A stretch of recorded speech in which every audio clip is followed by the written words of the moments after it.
Building a 15-attorney criminal defense and family law firm in under 7 years is not that hard. Just ask John Cannon, who did it in under 7 years while serving God, serving his family. He's a father of 3, serving his country. He is an Oklahoma National Guardsman who, in those 7 years, has also been deployed overseas and was gone for almost a year, and also leading another business. John did it all, under 7 years. He's a remarkable man with a remarkable journey. Listen to this podcast episode. He explains how he built it, what he did to grow it that large and that quick. And man, I was in awe of this guy. You will hugely benefit by listening to John Cannon and his story. Enjoy.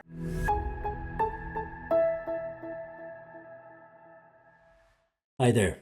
I have a small but really meaningful favor to ask you. I watch at the stats on our YouTube channel and Spotify channel, wherever most people listen and watch our podcast. And I see that over 80% of everybody who listens to it regularly is not a subscriber.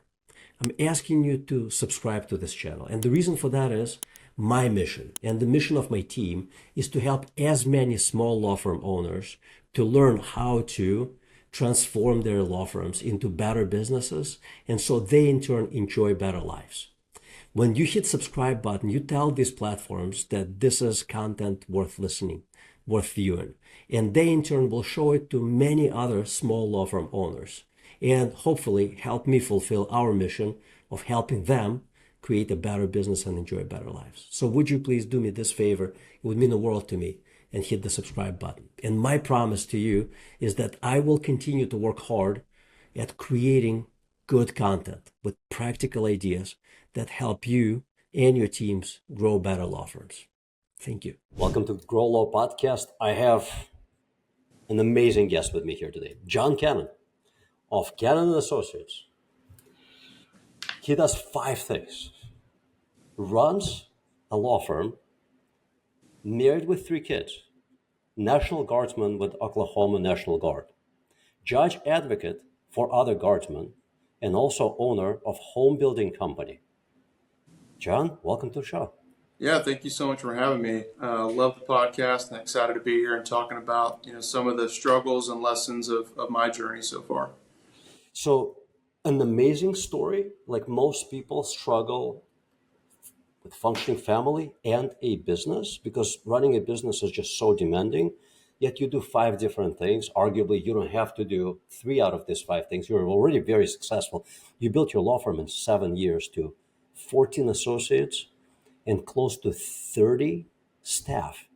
This is something that most law firm owners after decades still aspire to reach. You've done it in 7 years, but on top of them, you continue with National Guard and you continue being an advocate general. And on top of that home building business, which is a family business, I believe that you run it with your brother-in-law. For those who are watching the video, I'm showing like my mind is exploding, or those who are watching rather. How do you handle all of this? Yeah, I think it's a number of things. I mean, I'm blessed with an amazing wife who is really, my better half on the home front. Blessed with an amazing team at the law firm, which is a continual process of refining roles, responsibilities as things expand, making sure that we're finding the right people for the right seats. We, like every business, have a number of people that wear far too many hats, and just trying to compartmentalize. I mean, I'm a man of faith. That's very important to me, and I think that this is a kingdom building business that I'm trying to serve our community, people that are in broken families, addiction, substance abuse, trauma. That's where most of our clients come from. It's not I just want to make bad life choices and cause harm, commit crimes, break up my marriage. And so just really feel that we have a special calling and we're doing important work for the lives of Oklahomans. And so just it's very encouraging or empowering every day to step in and fight the fight and help these people in what they're going through. So it is a daily struggle. We've got a pretty detailed annual strategic plan that we update pretty regularly. Candidly, I could have spent more time in it this year than I have, but trying to get that high level understanding of what we're doing and then trying to build kind of reverse engineer a plan for those goals that we have for this year, 3 years, 5 years, and then trying to build quarterly rocks to try and accomplish those things. It's some Vern Harness scaling up concepts. It's some EOS concepts. It's some other coaching mentorship. I believe that I will never know everything that I should or can know. So I just try to continually be a student of the game of business and becoming a better lawyer, helping to run the firm. So that's some of it. So fascinating. So it's fair to say that you're a mission-driven person. You have a mission for your family, you have a mission for your community, you have a mission for the country as an active National Guardsman. I know you told me that recently, as recent as a couple of years ago, with the family and the multiple businesses, you have been deployed overseas and you were gone for 11 months while your business continued to operate and arguably thriving. So there are multiple missions that are running in your life. What's the backstory? I mean, this is very unusual. Like very Yeah. unusual that one man can handle so much, but also you're so mission driven. What's the backstory? How'd you grow up? How'd you get to be you?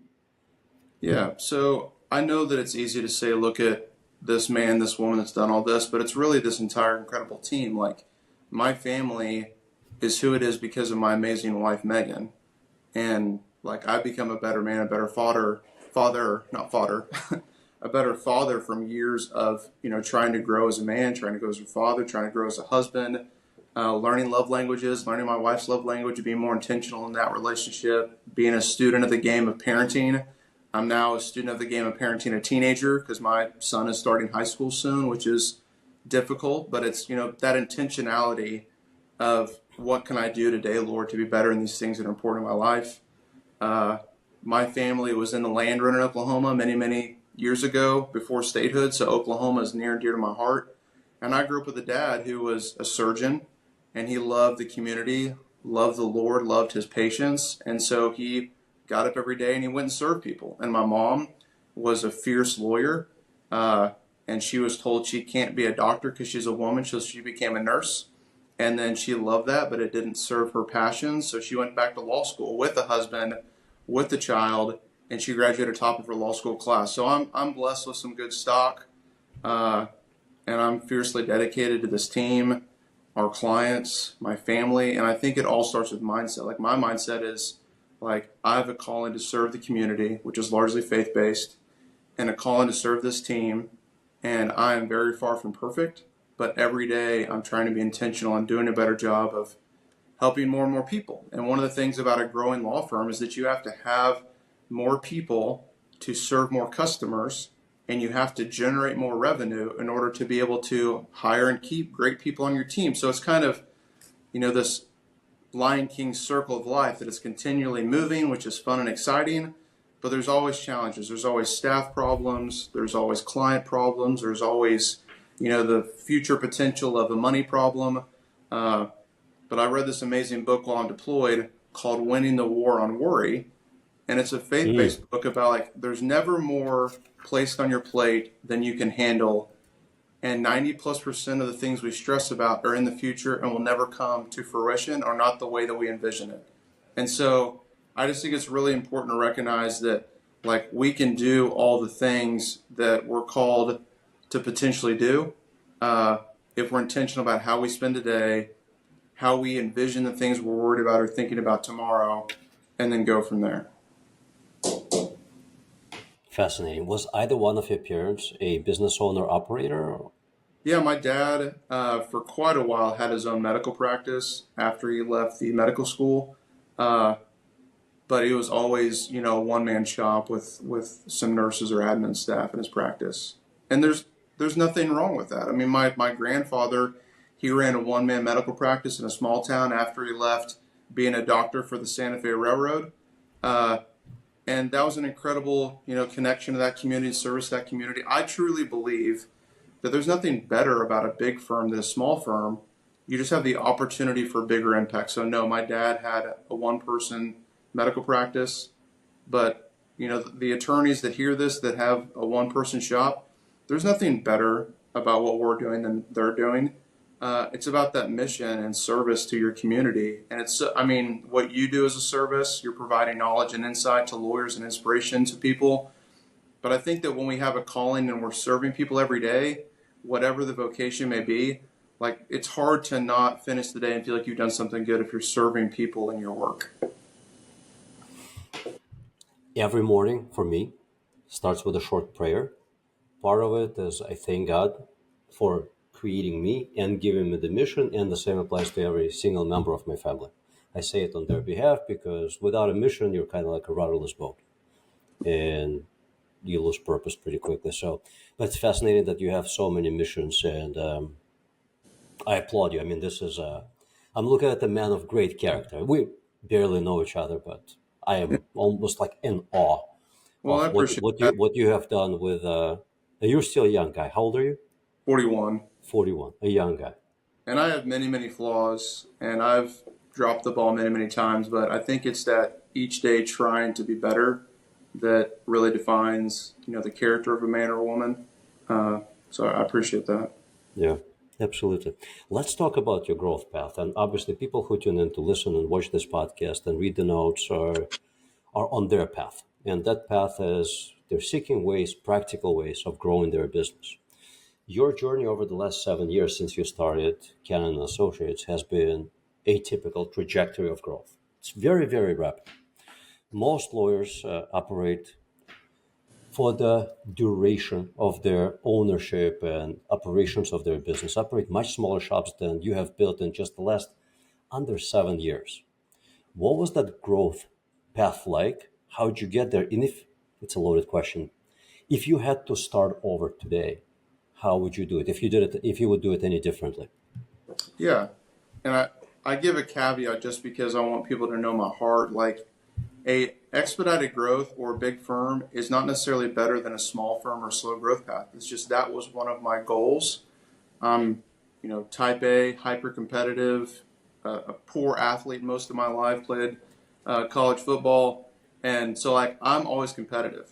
And one of the things that we did early on, or I did early on, is just gave knowledge. You give out and you'll get back in return. And so I just started writing. And this is way before AI. So I literally wrote hundreds and hundreds of pages on our website that was me trying to find one question that people have or one legal point and trying to explain it like you're writing or speaking to a fifth grader. Because I've heard that most people kind of operate language-wise at a middle school, fifth grade level. And so just tried to write, and I probably speak at that more often than a lawyer. I like simple language. So just wrote hundreds and hundreds of pages of content and just tried to give information. So the website, it began to grow and grow. And people have questions that they need answers to. And what that method that they get answers will change in the future.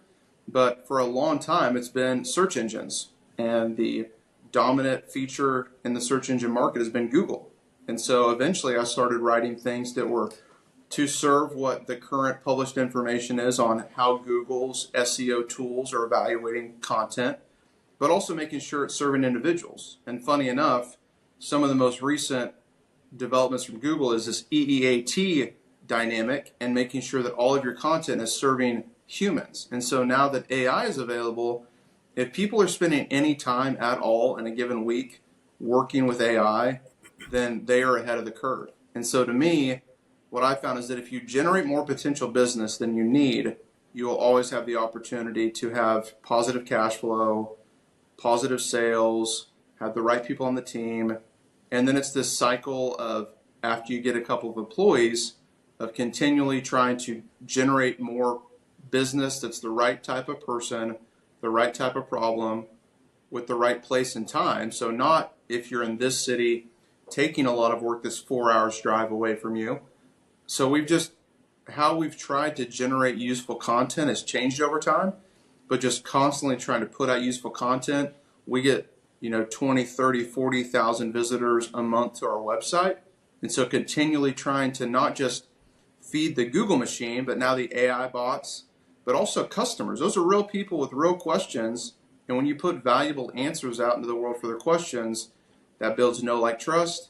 That turns into potential customers. And it's just been a really powerful process of continually trying to generate content, continually trying to market, be intentional and aggressive in marketing. And then as those sales happen, a okay, we've got one lawyer just me. Well, when you get so much business that you don't have bandwidth to handle it, now you need a lawyer two, or a paralegal, or law students, or a legal secretary. And as the volume continues to grow and grow, staffing needs have to change so that you meet those needs. And we've messed that up many times. We've had the wrong dynamic of staff. Right now, I have a full criminal docket, which is hard. And so now we're actively trying to find an experienced criminal attorney for our team. But it's just that being intentional, and every quarter, every month, every week, looking at where do we have pain points, where do we have opportunities. And I know I just said a lot of words, but to me, the biggest thing is making sure that you're putting out lots of useful information to your potential customers, because when you give value for free, you will get value back. And so I consider that a version of giftology. And we've had a huge amount of success by putting out useful information, which turns people into potentially trusting us.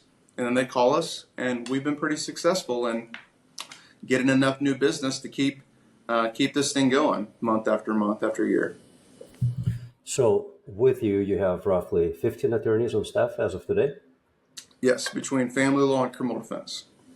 So this is a very substantial case flow to Yeah, we support have that around level of 800 staff. open cases currently. Okay. So help me wrap my mind around this. All of that business is coming in because you have been freely sharing what you already know for the last 7 years? Yeah, that's a huge part of it. And we have very intentional marketing spends, but primarily the most effective thing has been putting out good, useful content. And I love the concept of compound interest, because it eventually feeds back into the machine.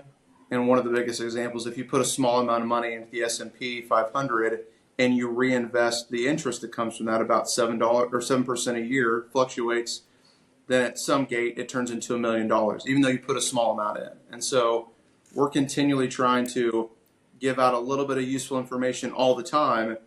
And over time, each of those efforts is compounding into more and more potential business, and a good chunk of that potential business turns into new customers. Got it. So that's the overall strategy. What are the tactics that help you get there? Yeah, so like I said, back in the day, it was me writing all of this stuff, but now we have some great people on our team that are full-time employees that help with content for the website, that help with content for all our social media channels. We have a third-party vendor that helps us with the content we put out video-wise. So we meet a couple times a month, typically here in my office downtown Oklahoma City, and I record about 30 or 40 videos in one setting, and then they take all of that, big corpus of videos, and they schedule it out, they edit it, they subtitle it, and then they put it on the different social media channels. And so at this point, we have around 85,000 subscribers total across our different channels. And I really think that AI and video content is kind of the next version of written content. And so we're really trying to pour into that by having intentional AI bots that are looking at the content from our website that's largely written by me and copying that in style, syntax, format, and then writing new content to one specific question so that it's hyper-focused. Like if I am a father facing a child custody issue, I don't need to read about guardianships or mom's rights. Like I need stuff that speaks to me as a dad. Or if I'm facing an immigration issue, I need stuff that speaks exactly to my single isolated part of immigration. And so we're trying, now that we have a lot of these massive pillar piece of content, which are more robust, now we're trying to be intentional about putting out tons and tons of smaller, more tactical pieces of content so that it's speaking to one potential customer's pain point, if that makes sense. So that's by video, by social media content, by our website content, by outreach in the community. And we still have a long way to go, but once we've built that base that everybody needs to start with, you need to start by building the base of like the big picture of all the practice areas you do, then getting more and more hyper-focused. You're going to have the big picture, but then you're also going to have specific answers to specific pain points. And that's highly valuable to people. Yeah, there was a gentleman named Marcus Sheridan who was on this podcast about a year ago. We'll link up to that episode in the notes. I read his book titled They Ask You Answer, circa 2013 or 2014. During the Great Recession of 2009, 10, 11, 12, he was in a pool building business. Not a great business to be in during a Great Recession when people were very sheepish about spending money on anything that wasn't necessary. And he had to save that business. And he came up with this idea that maybe if he pumps out valuable content on his website, maybe he will get more leads. It's a great book. I highly recommend it. And what he did was he was like, but what do I write about? He realized that in real life, or IRL, as my kids would say it, people ask questions and you answer those questions. And those questions, more often than not, are on repeat. Like different people will ask very similar questions. 80 to 90% of all questions you get asked in daily business operations, you've been asked them before numerous times. So he documented those questions. And then on every page of the website, he would simply write out the answer. That business thrived through the recession. And I think they sold it very well a few years after that. So that concept of they ask you answer, as simplistic as it is, has produced numerous multimillionaires just because they would do exactly that. But in today's world, so we're recording this in the summer of 2025, things are changing quite a bit in the search world. So today, AI search is taking up a substantial percentage of overall search. So it's taken away Google's share of search. Google used to be 92, 94% of search. Today, it's probably 75, 80%. And yes, Google has its own AI, so it's going to fight. It's already fighting with ChatGPT, and their AI search is also evolving and it's getting better. But still, today's information or today's knowledge has been demonetized in a way that all knowledge is free now. A lot of the knowledge is anonymous. If you are starting over today, like today was your day one in business, how would you adjust for the modernity that is 6, 7 years after when you actually started? Yeah, it's a great question. And candidly, we're kind of doing that right now. So we, for so long, our law firm, Cannon Associates in Oklahoma City, has been focused on how do we serve customers and where are customers at. And to your point, it is less and less on Google, more and more on video, more and more on asking chatbots for answers to questions. So I think we've really gotten ahead of the curve on the video side. We put out tons of video content, our YouTube channel, Legal Cannon. We're trying to grow the subscribers there because people like to watch more than they like to read, which is fair, but that's a changing dynamic. And on the AI side, if you're today thinking about starting a firm, you need to go spend 8+ hours just talking to a chatbot. Pick the one you like, subscribe up for the paid version, give it an encyclopedia of the things you wanted to consider. You can limit the scope of what it's using as reference tools, whether it's your competitor's website or what's the best immigration firm in Manhattan, or pick your practice area, pick your location, and then ask the bot who's the best, and then ask it why. And the bots will tell you how it's making its determination, what it's analyzing. And I've done this multiple times because we're still in the research phase trying to get ahead of that curve, because we've seen a drop in our traffic to the website, a drop in our traffic from Google search. And I think a lot of it is going to AI. But people still want or need a lawyer. I mean, we're not at the point yet that AI can be your lawyer, but it is giving people answers to questions. So if you continue to write useful content, your content will probably be, and we find often, a resource answer to these AI bots. But AI bots are looking at different things. And so you got to make sure that you're getting in front of them. And in my perspective, sadly, there's a shift back towards directories. So there's a resurgence of these different law firm directories that we need to make sure that we're on, and that those are flushed out, they're optimized, they have SEO. And then you want to get Google reviews. You want a brick and mortar. You need the NAP, name, address, phone number, consistently everywhere. And another thing that we're trying to implement right now is authorship. So we're going back into the website and adding one unique authorship tag on all of this content, because Google forever was NAP. It's name, address, phone number, consistency everywhere. Well, the bots seem to be looking at authorship as much as those other three, so it's kind of NAPA. whether it's the auto shop or the place in California. So name, address, phone number, authorship, consistency across the board. And if you're not doing it already, I would encourage everybody at least once a month to go ask a bot who's the best in your practice area and your location. And then when it tells you, ask it why. And then try and feed those things that it's currently using as a resource, because those will change too. A year from now, AI will be better, and it'll have a different basis that it's making its answers and questions. John, you're a serious marketer.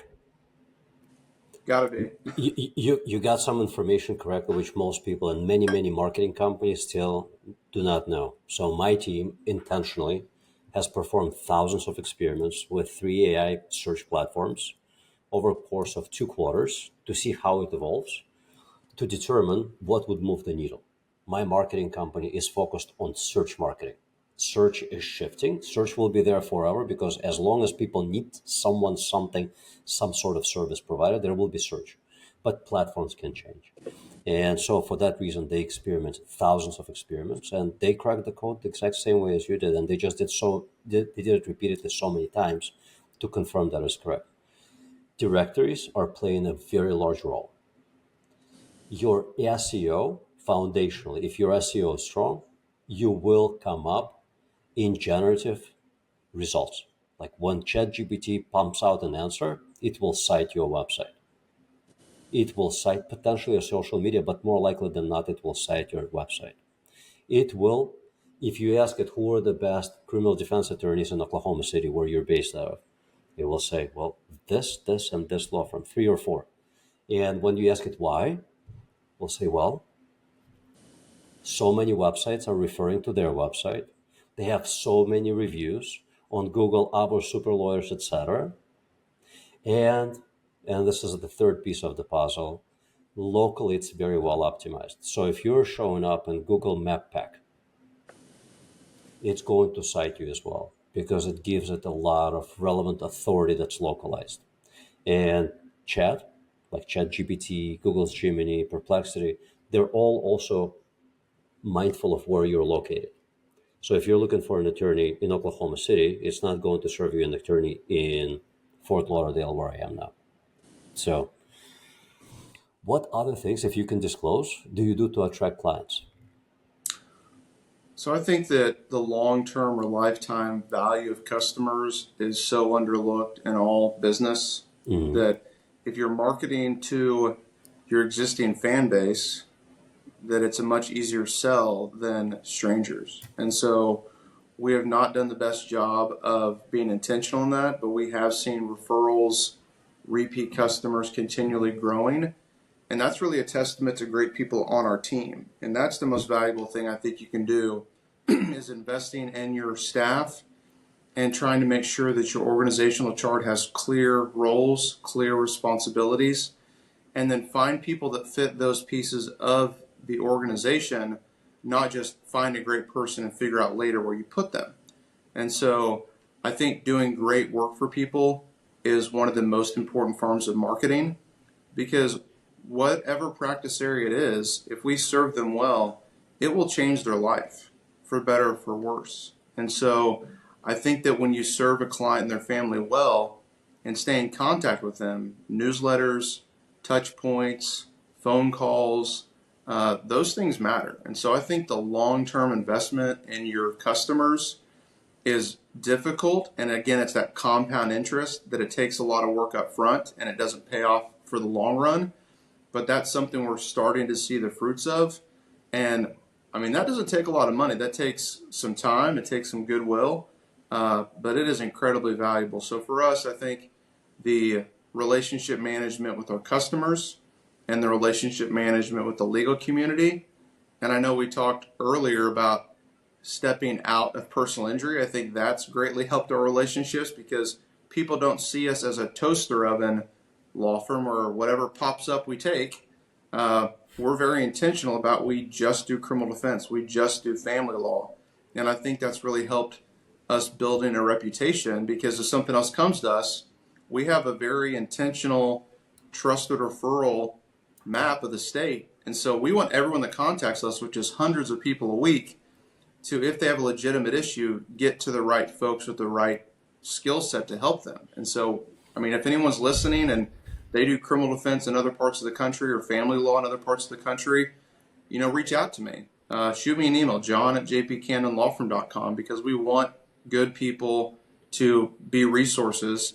And when you make a referral to someone, you're putting your neck out there that this person is going to take care of you like we would. And so I think it's really important to invest the time in doing that. And I think when you're small, which I was for a very long time, it's really hard to do. And so I think it's making one little intentional step. Maybe this month I'm going to find some people that are great at immigration law. Maybe next month I'm going to find some people that do bankruptcy or small claims or civil. And give yourself, room to breathe. It's going to take a long time to develop a positive referral network. And then eventually when you get bigger, you can bring people on your team that do it. So we're still trying to find a great relationship manager to, be full-time on our team to help with that. And that's currently a pain point for us. I think it's hyper valuable. We haven't built it out all the way, but I think that that's something underlooked.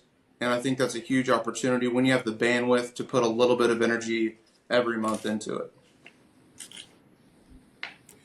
Amen to that. I always think about whatever you want to make happen, if you budget for it on the calendar and you know what needs to be done, it will get done and you will make it happen.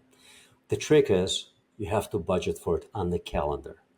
And most people are not very good about budgeting on the calendar. They set a goal, but then don't put it on the calendar. And if you don't put it on the calendar, the probability of it happening, or put it on one of your employees' calendar, if you don't put it into those calendars, it's just not going to happen. I'm curious about your org chart. So you do a lot of things. I always think about any business, including law firms or marketing companies, anything, as 5 revenue impact zones. There's marketing that attracts prospective clients, customers, patients, depending on type of business. Sales that converts some of those prospective clients into paying clients. Operations that delivers whatever it is that marketing and sales promised. HR that ensures that you have the right people in the right places who know what to do, know when to do it without you constantly nagging on them. And ultimately, there's leadership that sets objectives, make sure that there are plans to achieve those objectives and make sure that those plans actually get implemented. Which of these 5 hats do you wear? So I largely wear the leadership hat. And unfortunately, on the criminal side of the practice, I'm currently wearing the hat of leading production on our criminal team. And that is to the detriment of the practice. And so we're working to improve upon that. But I think back to your point about block calendaring, I think it's super important to identify like high level at a strategic assessment, like what are we trying to accomplish this year, figure out what it's going to take to do that. And then for the year, block off times or days that you're going to do that. Now, when you're a solo or a small firm, it's going to be 30-minute blocks or hour blocks as opposed to a day or a week. But you still have to protect time to do those things. And so another book I highly recommend any business owner read is A CEO Only Does 3 Things. And one of those things is culture. And I think the concept that if we don't define the culture of our business, it will be defined by our employees or customers is something important to think about, because culture exists everywhere. And if you don't define it and be intentional about it in your own organization, then somebody else will. And so I agree 100% about those 5 zones related to revenue. And I think the more and more we've gotten compartmentalized, where somebody's in charge of those different areas, the better and better you get. Because when you have someone that's an expert at people, and a different person expert at marketing, and a different person expert at sales, and a different person expert at financials, and a different person expert in your separate production lanes if you have different practice areas, and a person that's the expert in leadership, like, man, that's a powerful formula. And I think there are other elements of a business, but I 100% agree with those 5 areas or zones are crucial. And so I think when we get back to the point that I'm not the expert in our production, that will be to the betterment of our entire team. Yeah, and you're also in the marketing role as you're the chief content creator, at least video content creator. Right. So I don't write the scripts for the most part. I write some of the long form content with the help of AI. But somebody else is largely recording the videos, uploading the videos, editing the videos, subtitling the videos, posting the videos to different platforms. But I'm still the face of those videos, and that may change down the road. But yeah, currently I do that. And I write a little bit of content still, but that's largely by 2 people on our team that I have leadership relationship with and mentorship with and talk with about this is what we're trying to do, the things we've already talked about. Let's answer one of our avatars questions. And we now have fully built out avatars for the first time of like the face of a customer, their life story, their age, their occupation, their marital status, what they love, what they are afraid of, their fears, their anxieties related to their case or their life.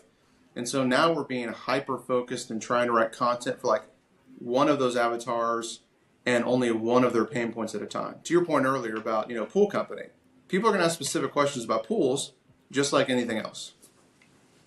Yeah, beautiful. To wrap this up, where do you see this business? Where do you see it 5 years from now? Well, I hope growing and thriving across, central Oklahoma. I've got 3 kids. I, like many attorneys that have children, hope that one of them one day will choose to, join the practice.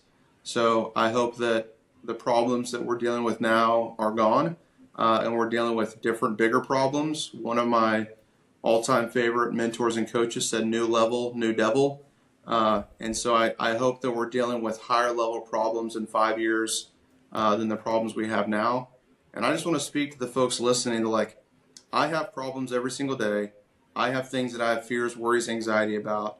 I have problems in my cases. I have problems in my team. I have problems with customers. I have problems at home. Like this side of heaven, there's always going to be problems. It's how we intentionally respond to them.